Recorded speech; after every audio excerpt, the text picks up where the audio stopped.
as Sarah mentioned, my name is Lisette Ortega. I am the Senior Environmental Specialist. I'm going to talk a little bit about air quality, different types of air quality, and kind of maybe how that is monitored through the city. I'm going to give you kind of a brief little update about how this program came to be at the city, so I'll start off with that.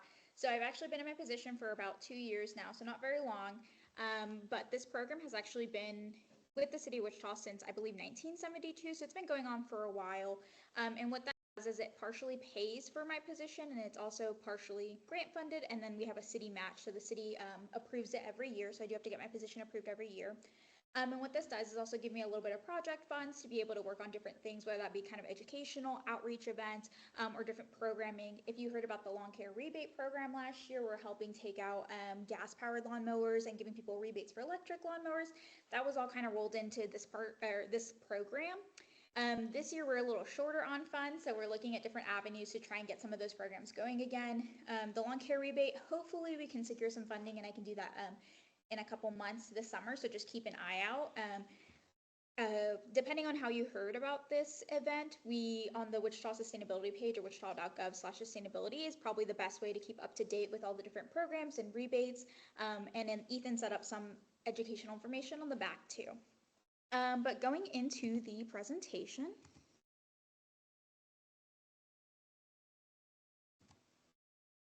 just click in.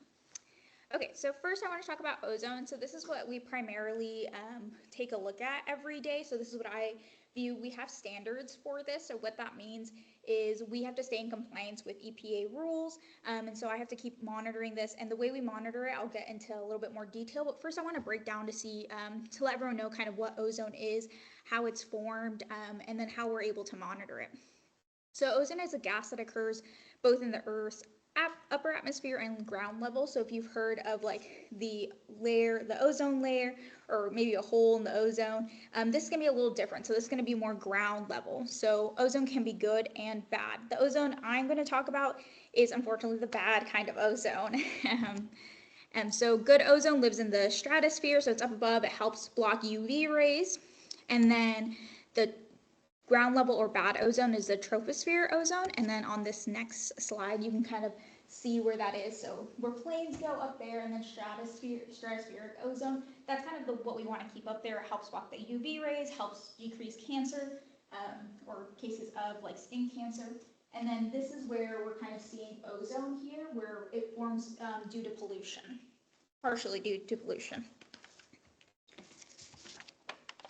So ozone is actually formed when nitrous oxide and volatile organic compounds, or VOCs as they're often referred to, will mix with sunlight, and then ozone is formed. Sunlight is very important to this, which is why you'll hear more about poor air quality during the summer months, because it'll be hotter, there's more sunlight, so all that kind of traps the ozone here in the lower levels. Wichita and the surrounding MSA generate both the NOx and VOC emissions due to our industry and our way of life. So a little bit about where those emissions come from. So one of the biggest sources of emissions are unfortunately going to be our transportation sector. So this means cars, trucks, non-road vehicles, power plants, and then in addition to just transportation, obviously power plants, industry boilers, cement kilns, and turbines. So sometimes you'll be able to see kind of the pollution sources. You might be able to see tailpipe emissions. You might be able to see different industry, especially around this area. You'll be able to see kind of those plumes of smoke. So that is all unfortunately contributing to our poor air quality. We, as far as VOC emissions, sources include paint, inks, and lacquers, adhesive solvents, wood coating, metal painting. So kind of those different chemicals that are, emitting, you can kind of smell them, but you usually can't see them as much. So those are all things that are contributing. A few things that we might not expect would be kind of like the fabric coating, furniture coating, kind of those things that, maybe individuals might use, but we don't use on a large scale. So it's important to kind of take those things into account. I will be talking a little bit later about kind of some ozone advance plans and what the city does to reduce ozone on high ozone days. And so we actually do cut out, like, we don't have our parks department mow the lawn that day. We don't have people paint that day, all to try and any way we can to reduce ozone on those days. Any questions so far? Yes. When you say turbines, is that those wind turbines, those big ones? No, I'm not talking about those wind turbines. Actually, I'm more talking about. Yeah, more like, I should have specified, more like airplane turbines, those kinds of things. And what are cement kilns? You mean like the potters or Yeah, those, I believe it's big the, ones or little ones or all of them? I would have to look into the specific ones, but I'm imagining the bigger ones that turn the cement. Oh, that's a kiln. Okay. Yeah. Okay, I don't even know what it is. Oh, The kiln is what you fire for pottery. pottery, yeah. You know, as far as I know, so. Yeah, well, because the way I think about cement is cement dries. It doesn't need to be like heated in order to be, but it's the, to my understanding, it's the mixture that what Cement mixes. trucks. Yes, yeah. All right. I do have one question too Yeah. about the VOC emission sources. How long are they out there?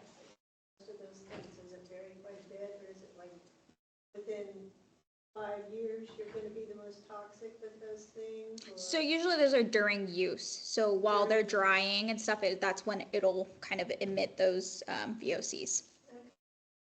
That's why it's also very important that while you are using those things, that's important to mask up, because you're going to be the one who's the primary kind of inhalant of those things. So usually while it's drying, especially if you're talking about, doing home repair and it's in a trapped space where you're not getting a lot of air, really important to try and wear a mask. So a little bit about ozone and how exactly it's measured. So this is where it might get a little technical, but please bear with me. So through the EPA, they give us a current measurement of ozone that we're allowed, which is 0.07 parts per million or 70 parts per billion, which is usually how I like to say it. And so what this means is we get an 8-hour average every single day from all of our monitors. So our monitors, which I will talk about a little bit in a couple more slides, give us data every hour on the hour, and we take the 8-hour average of that every day. We take that 8-hour average, and then throughout the ozone season, we measure that as the fourth highest. So we'll take the 8-hour average every single day throughout the ozone season, and whatever the fourth highest is, that's kind of the number we take, and we use that to do a 3-year average. So we have a 3-year rolling average, and that 3-year rolling average is what we use to see if we're in compliance, if we're staying within the national ambient quality, air quality standards. So actually, if I can find my stuff. So last year, just to give you kind of an idea of where we're at as the city of Wichita. So during last year's ozone season, which is the 2024 ozone season, we had a 8-hour average. The fourth highest high for just that year was 66 parts per billion, which was a decrease actually from the previous years, which was 67 parts per billion. But the 3-year rolling average itself stayed the same at 66 parts per billion, which that's kind of the number that the EPA takes to make sure that we're in compliance and that we have attainment. So if we were to go above that 70 parts per billion for our 3-year rolling average, we would be what would be considered out of attainment, which I'm going to talk about that a little bit later about kind of what that means and what all that entails for us, but there are some economic issues with us being out of compliance. So yeah, each state has an area that they get designated, meaning they have like a certain ozone area. Ours is what's referred to as the Wichita Metropolitan Statistical Area, which includes Sedgwick County, Butler County, Sumner County, and Harvey County. So all of those are included. So we do have to take air quality from them, and if they, usually Wichita contributes a little bit more, but we also get numbers from Butler as well.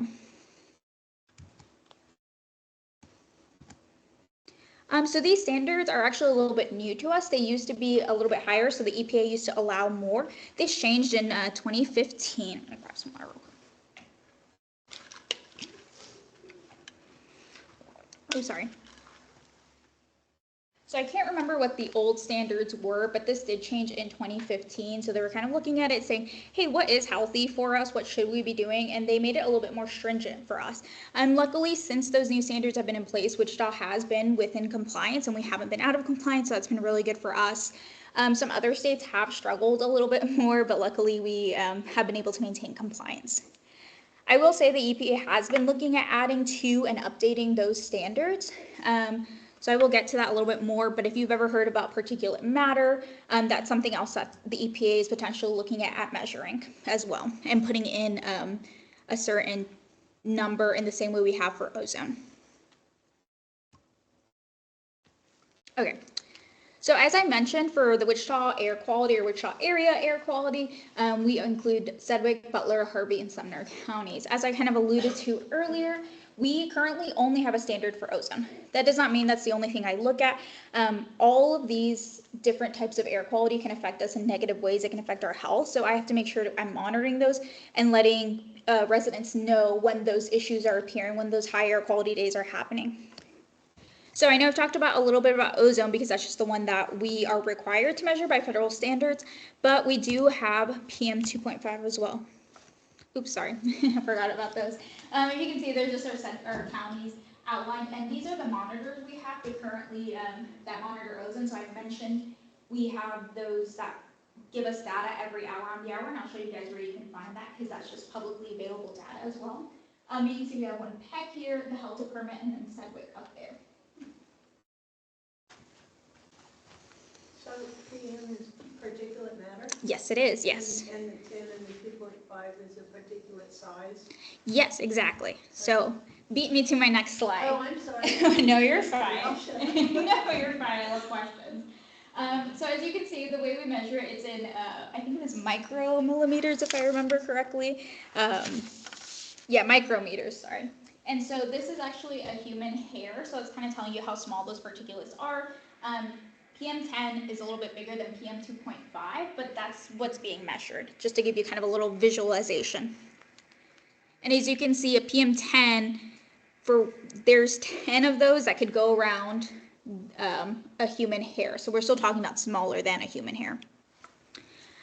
So as I mentioned, we have sites, and they not only give us ozone, but they also give us information for PM10 and PM2.5. As of right now, there's currently no standards here in Kansas set for that, but the EPA, at least last year, had been looking into giving us a standard for PM10 and PM2.5. The KDHE had been kind of letting us know about this. They were going to look at whether or not we'd be in compliance with the potential numbers that we're going to be getting. That's kind of been on hold right now, as far as I'm aware. High levels of PM2.5 and PM10 in the air can be harmful to health, especially when exposed over a long time, very similar to ozone as well. Sources like vehicle emissions, industrial processes, smoke, and even other natural sources like dust and pollen. So usually PM10 is going to be one of the most visual ones for someone to be able to see. I'm not sure if you guys remember, a few weeks ago we had a really bad air quality day, and it was just really dusty. It was almost orange, and you could feel the dust on your face. So that was actually a really high and really bad PM10 day. Usually those happen, I've seen them more here because of smoke that blows in. So we had the Oklahoma fires, we had fires in Texas, and all that was kind of blowing up here and staying here as well, because it gets trapped here. Sometimes when it does help and it pushes the other way, sometimes it keeps it here. So on days like that, I will put out an air quality alert just on the city Facebook. So I do recommend, if you don't follow that, that's one of the best sources to be able to get those alerts. Even though we don't have a standard for ozone, I still like to put out alerts about PM 2.5 and PM 10 just because it's important. And if I can locate the source of it, I'll usually inform about what it is. Recently, in the past few weeks, it has been because of smoke, which I will get into kind of how we deal with that as well. So here are other monitoring sites. So these are all run by KDHE. I don't think I mentioned that. So I just get the data that they send from me. They look it over. They make sure for quality assurance purposes before they send it over to me. But this is where across the state where we have different ones. So as you can see, especially like in the Flint Hills and then in Kansas City area.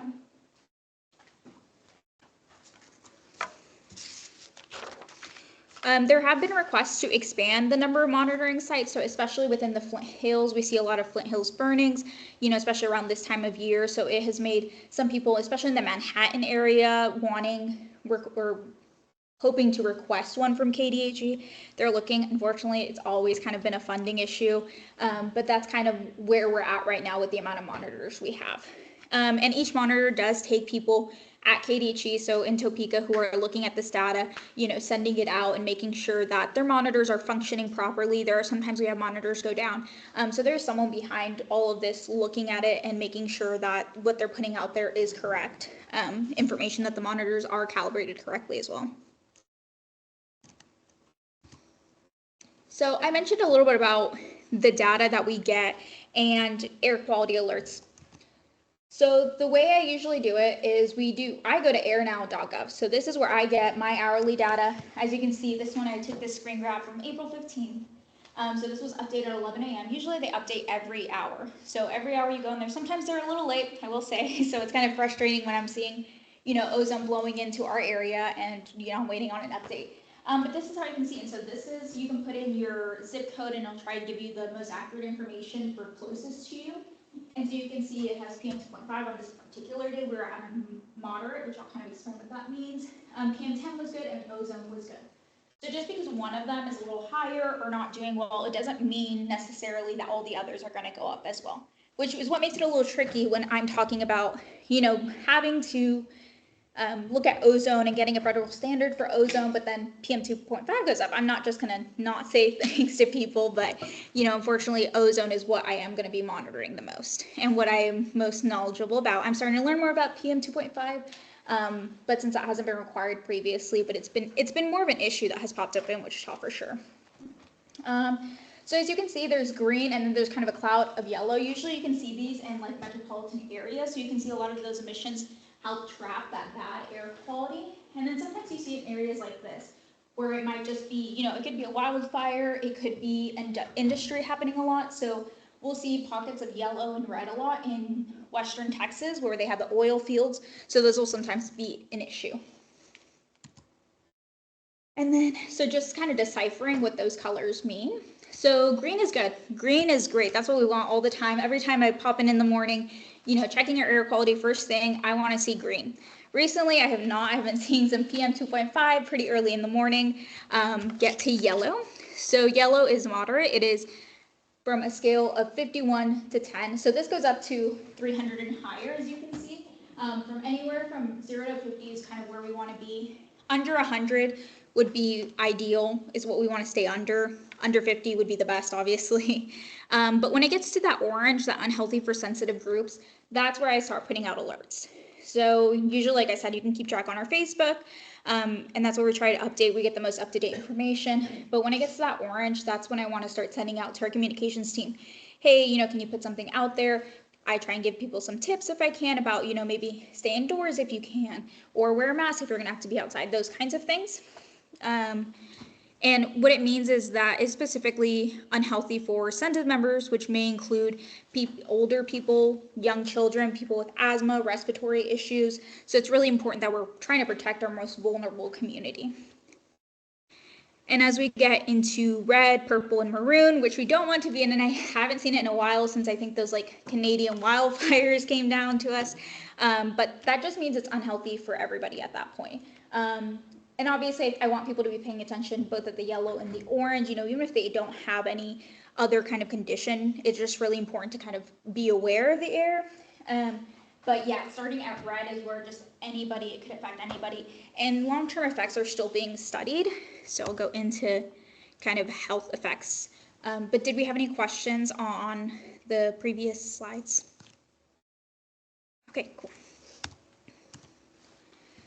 So as I mentioned, some of the biggest issues with air quality is it's still being studied about the long-term effects of air quality. But one of the biggest takeaways that I always try and have people know is vulnerable communities like older people, people with certain respiratory issues, those who are immunocompromised are all at greater risk. But everybody should be aware of kind of what the air quality is on any given day, just to make sure, especially when we're talking about the summer, kids want to be outside, recess, all those things. And it's just important, especially for those vulnerable communities, to take a look and say, hey, is this a good day for me to be outside? Should I pop in a movie instead?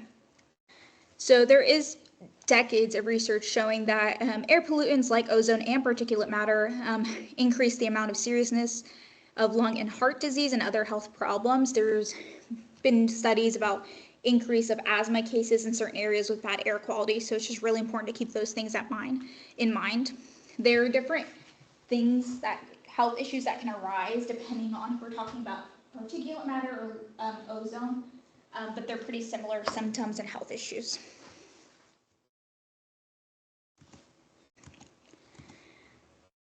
So there's both short-term and long-term effects to exposure of air pollutants, which can cause a variety of health problems. Air pollution can actually trigger those who already do have asthma, and it can trigger them into asthma attacks or coughing and wheezing. Air pollution also increases the risk of respiratory infections, such as heart disease, stroke, and lung cancer. So I touched kind of briefly on the health issues. I'm going to talk about also the economic impacts of being in attainment, out of attainment. So I kind of talked about, what it means to be in attainment, meaning we're meeting the standards that the EPA has set for us. But there are pretty big economic impacts if we're not within attainment. Because the EPA, we send this information to the EPA every year, seeing how we did a certain ozone season, they'll see if, we went up too high even one day, they'll take a notice. But if we aren't in compliance, there will be more federal regulations. So what happens is the EPA usually puts you on a 10-year plan, and you have to follow their 10-year plan. And this can also mean that we would get less grants, we get less transportation funding, so there would be more federal regulation. So often means this is a different type of gas we use, so it might be a more expensive type of gas that leads to less emissions. Increased costs for businesses, loss of new businesses, road funding impacts, and then for citizens and visitors, like I said, new fuel blend requirement, higher fuel costs, higher energy costs, healthcare costs for some individuals, and then obviously a decreased quality of life. This can all lead to tens of millions of dollars annually, ongoing for at least 10 years. So we personally have not done a study about what it would cost if we're out of attainment, but the Oklahoma Health Department did something for Oklahoma City, because if you look at Oklahoma City's air quality, it's a lot worse than ours. Unfortunately, some of that blows up into us, towards us, so that doesn't help us very much. But they actually did a study a few years ago about what it would cost, and they came up with numbers within the billions over the 10 years. So this will be all costs that the Wichita area would have to bear.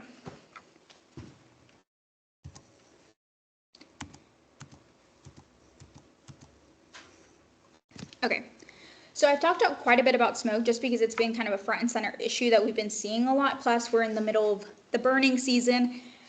So I actually work with a smoke management plan group. So we get farmers together, we get other air quality specialists, we get communication specialists, we get them all together, and we're actually updating our smoke management plan for the Flint Hills. So this is something they do I believe the last time they did it was like 10 years ago. So the plan is basically like, how do we alert people when these things are happening? How do we get farmers to let us know when they're going to burn their fields?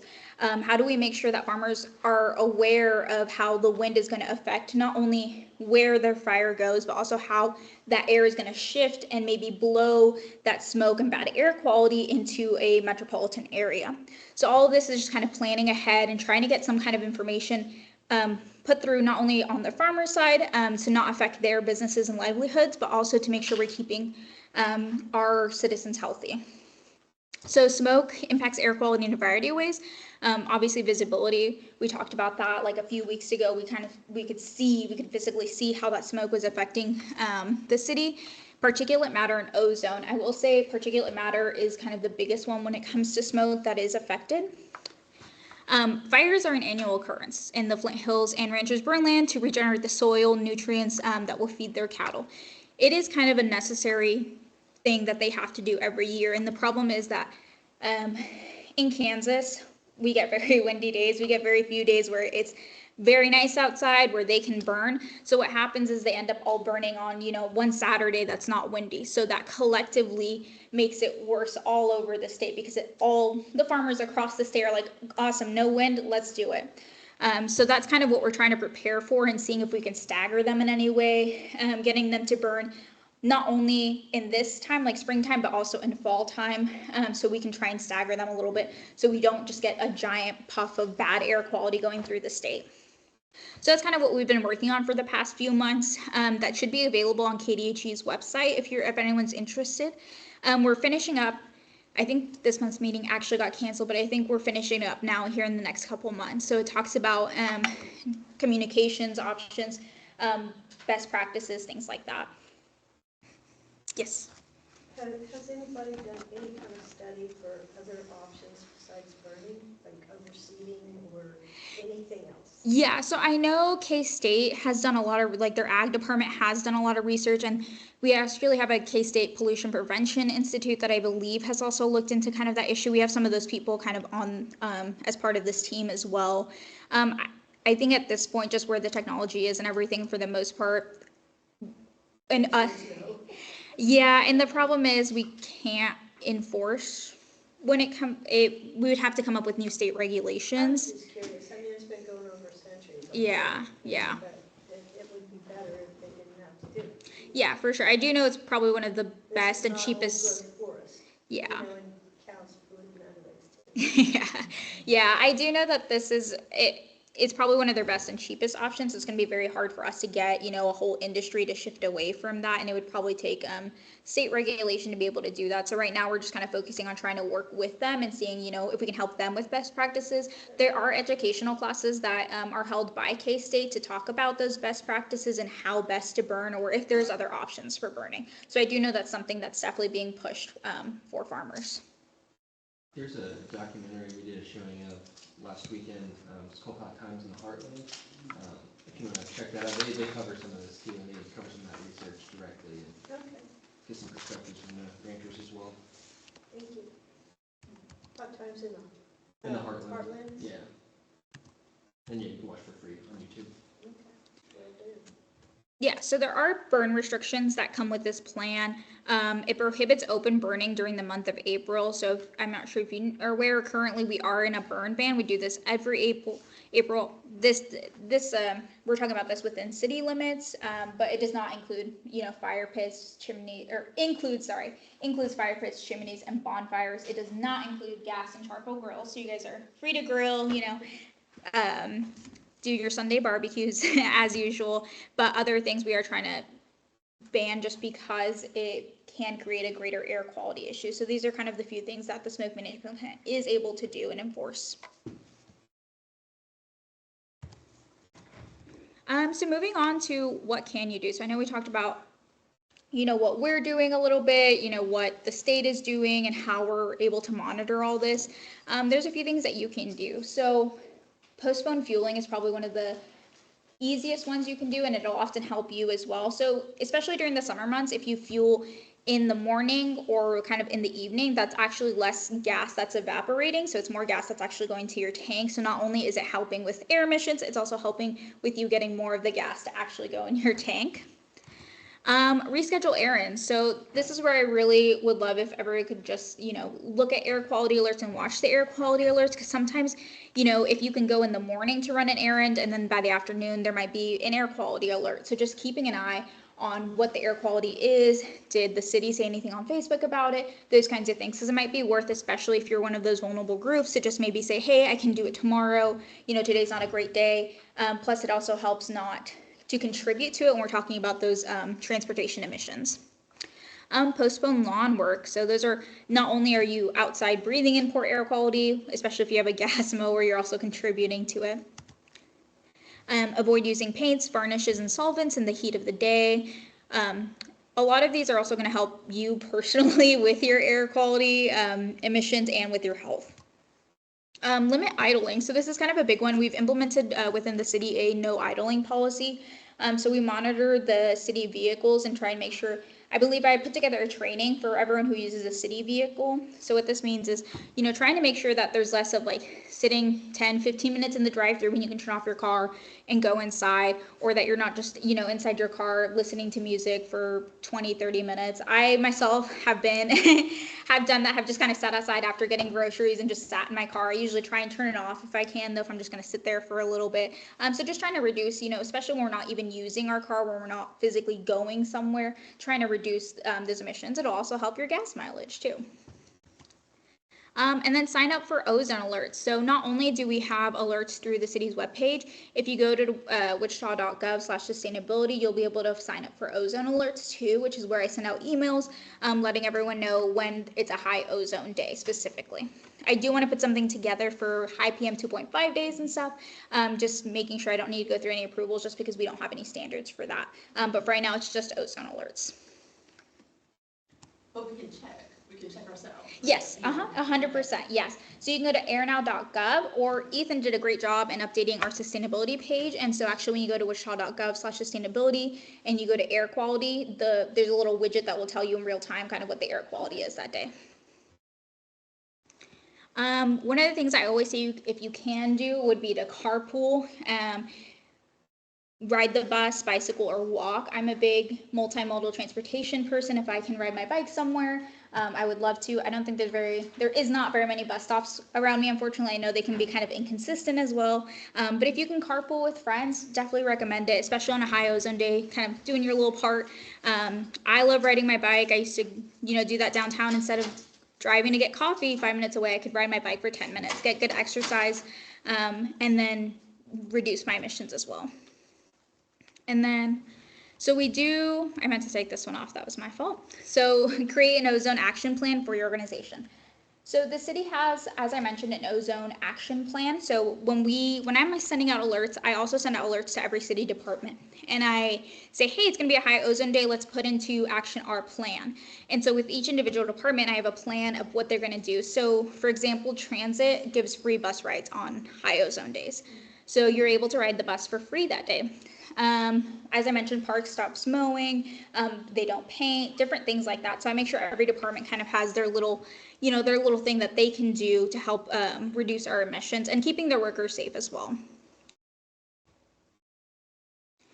So going a little bit more into kind of what an individual could do, we got the question earlier about, where are we looking, where are we monitoring, how are we able to monitor more, because sometimes when we're looking at what airnow.gov gives you, it's based on where those monitors are located. So there's actually something called Purple Air. And so you can go to purpleair.com, I believe, and so you can actually purchase your own little monitor to have at your home if that's something you're interested in. I am looking for future funding use to be able to kind of try and give these away, especially to people who live in those vulnerable locations where we're seeing worse air quality. Like District 6 here is a little bit worse in air quality than other areas because of the highways. And so this is actually a cool little science experiment as well, because you're able to go to Purple Air and you're able to actually view other people who have them in the city. So you're also able to contribute to maybe people who aren't able to get them, but they live in your neighborhood, and they can actually take a look at the data from your monitor as well. Do you know about how much that costs? I want to say they're about $200 or under $200, depending on which one you get.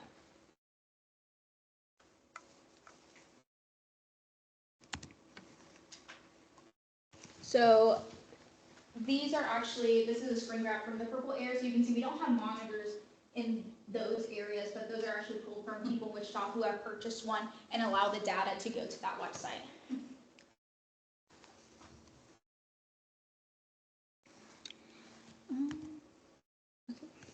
So before I get into the kind of questions option of the day to see if you guys have any more questions, I did want to talk about a few misconceptions. So I mentioned the wind quite a bit, and we've gotten the question before, does the wind in Kansas make it hard to track air quality? And the answer is no, air quality is affected by wind, but there are many other factors to consider. It also isn't always windy. I do like to point out that Oklahoma City does have worse air quality than us usually. And so when they have a high ozone day, I can actually track it. And usually, depending on the wind, I can see if that's going to come up to Wichita. So I know, when to call an ozone alert, because it's also really hard to forecast that. Those monitors are giving me real-time data, but they don't forecast ahead of time. So wind can affect it, but usually, it's not always windy like it says, and there's other factors to consider, but that is one of the factors that we do consider. So it's not like just because it's windy, it's going to blow out of here. It does stay, and it does stay at ground level. Does the pollution come here from other places? Why should we be punished for that? So as I mentioned, yes, it does. It sometimes comes from other places, and we can't. There's really not a whole lot we can do. It comes from wildfires from Canada, from California. Last year, I remember, I think New York was like orange for a bit. Some of that migrated to us too because of the Canadian wildfires. the pollution that we create also affects other people, though that's important to keep in mind. I talk about Oklahoma air quality, but Lincoln, Nebraska has a few choice words for our air quality because it goes up to them all the time too. So it's really important to not only talk about, hey, well, they're getting air quality that's coming up to us. We're creating and producing air quality that goes up to other people as well. So it's just kind of trying to be a good neighbor as well, reduce our emissions, and help overall. I will say there was a EPA ruling last year, I believe, and it was actually called the Good Neighbor Policy. It was looking at states who offended the most about having air quality that transferred into other places.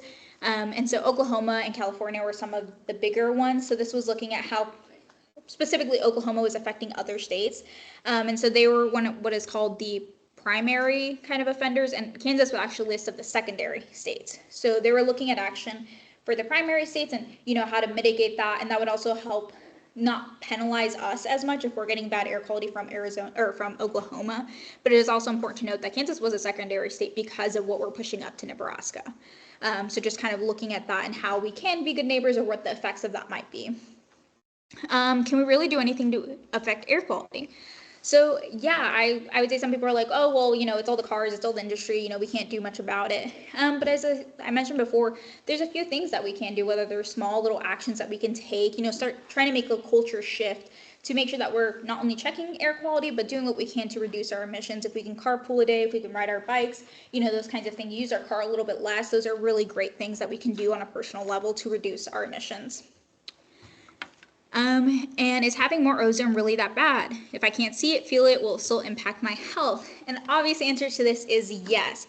I love using PM 2.5 as an example because you can usually see it. It's visual, it's much more like grabbing, like, when it's orange outside, everyone's like, what's going on? What's happening? With ozone, you can't always see it. Sometimes it's just a really hot day, ozone stays at ground level, and it's still, bad for your health.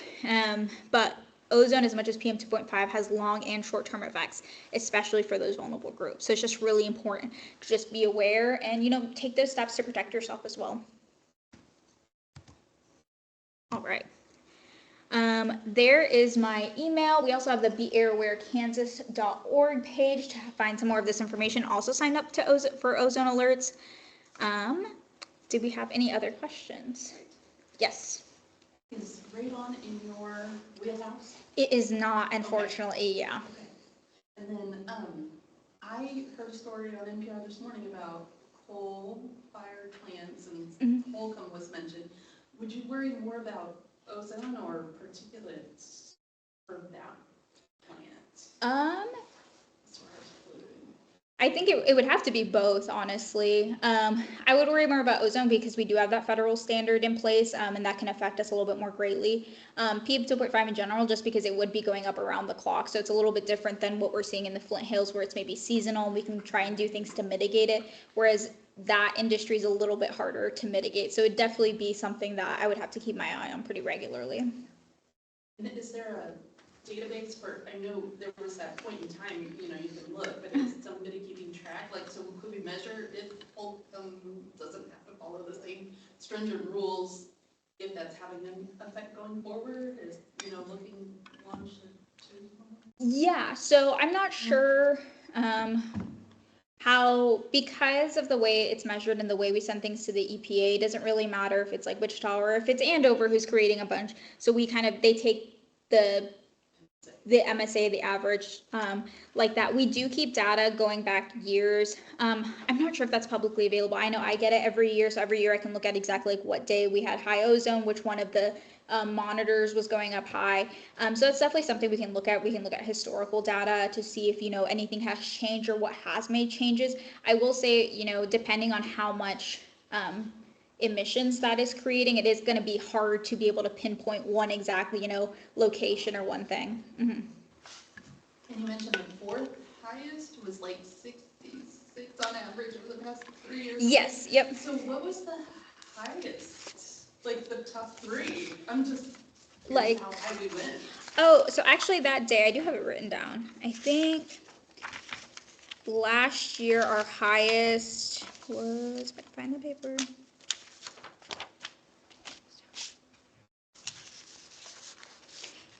So our highest was actually 95 parts per billion. So that was just for ozone. I do believe we went a little higher because of PM 2.5 and PM 10, but specifically that was the worst day we reached. And I believe we got an exemption for that because I do think it was like a smoke day from the Flint Hills, if I remember correctly. So the EPA does give us kind of exemptions for certain things that are out of our control. And I don't know if it was the Flint Hill smoke, if it was like a giant wildfire happening somewhere else. But yeah, 95 parts per billion was our highest last year. And that would fall under like a red day or red? Yes, yep, that would be a red day. Well, I have to give you kudos because I've definitely heard more warnings like this than I remember hearing. Oh, good, awesome.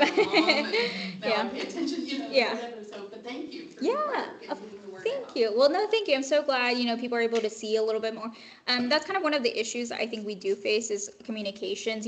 How do we reach those people, those vulnerable communities, especially if they're not tuned into what City Hall is doing or if they don't follow the city website page. I can't force a text to everybody's phone to say, hey, hi, ozone day and stuff. And some people, don't really know what air quality means. So that educational aspect is kind of what we're trying to get, at least people to be air aware, and then, try and let them know where those alerts can come from so they can, they don't have to necessarily take a look at it every day, but be aware when it is really high one day. And we're not talking about radon today, but I just wanted to mention that the library does have radon detectors that you can check out with your library card if you're interested in doing that and taking it to your house just to check and see what's going on. Cool, please do. That is good to know. I will note that. Thank you. I gave out no radon tests to all of my neighbors once we got it high because it's just. Yeah, does indoor air quality fall under KDAG's So jurisdiction? It does. Indoor air quality does, if I remember correctly. We no longer deal with indoor air quality, so unfortunately I'm not an expert on that. But if you do have any questions about indoor air quality, KDHE will be your best bet.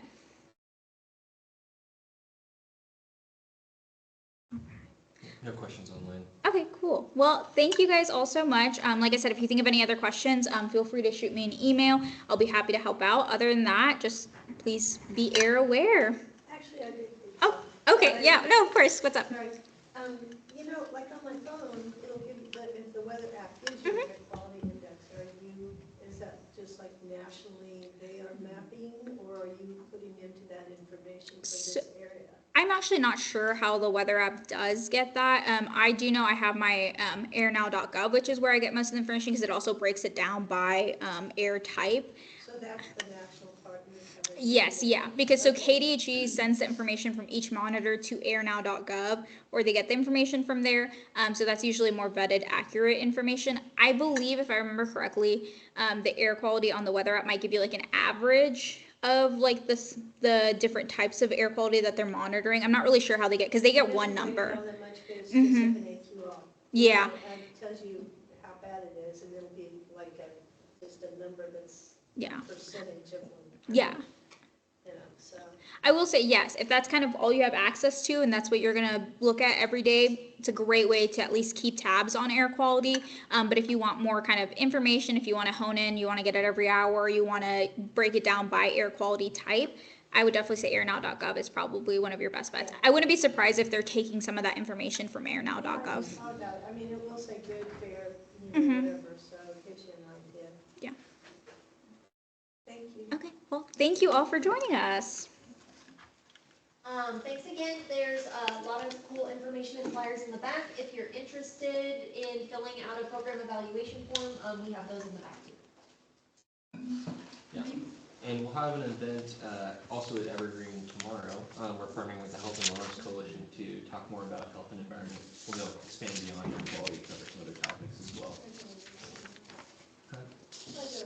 Oh. I do have a question for you, sir. Mr. Yes. Warren,